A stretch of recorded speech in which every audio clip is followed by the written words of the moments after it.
Welcome to my awkward, fumbly brand of. Look, I can't even remember the thing. My awkward, fumbly brand of book reviews. There we go. If you ever wondered what it would be like to get book reviews from friggin' Willow from Buffy, here you go, guys. Yeah, like that. So, I'm gonna start today with one that is outside my normal preferred genre. Um, Someone recommended it to me and I ended up picking it up. I did read it, I enjoyed it, and I read it fast too. Honestly, if I don't enjoy it, I don't finish it. I'm usually a couple page in. If it's not gripping me, I switch to the next book. There are so many to read. Why waste time? So, regardless of all that, we're gonna go with Gone Girl today. So, Gone Girl, I normally don't read thrillers.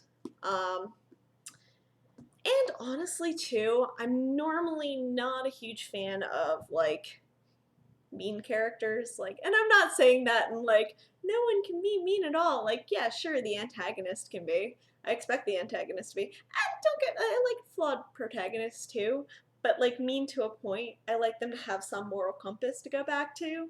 And this book was definitely like, the main character that you're supposed to be relating to and the other main character, the two perspectives that you're given, are both really shitty people. Like, one is horrifyingly shitty, and then the other you think is like, okay, he's just kind of bland, nice guy. No, he's horrifying. Or not horrifying. He's just shitty. He's shitty. He's not great, and he's not, the evil villain or anything, but he's also not good enough that you really want to root for him. I really didn't want to root for this guy. And again, normally I put those types of books down. Like in TV shows, I can't get through them because I really need someone to root for. I don't know if it's the Aries in me that has this strict moral code and like wants to root for the underdog, or if just I like good guys. Sure, flawed good guys. They can be assholes too.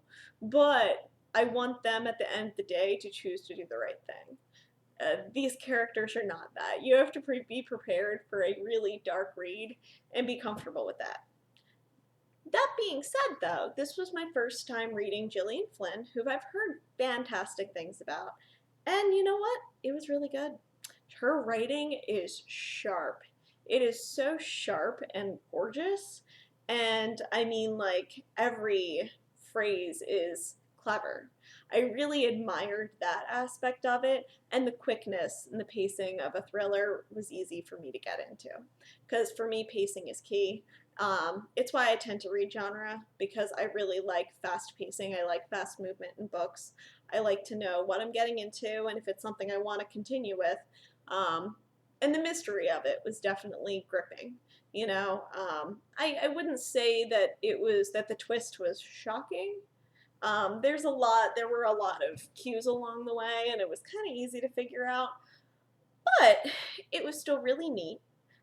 There were a lot of memorable passages, and all in all, I was definitely glad I read it. Would I recommend it? Yeah, sure.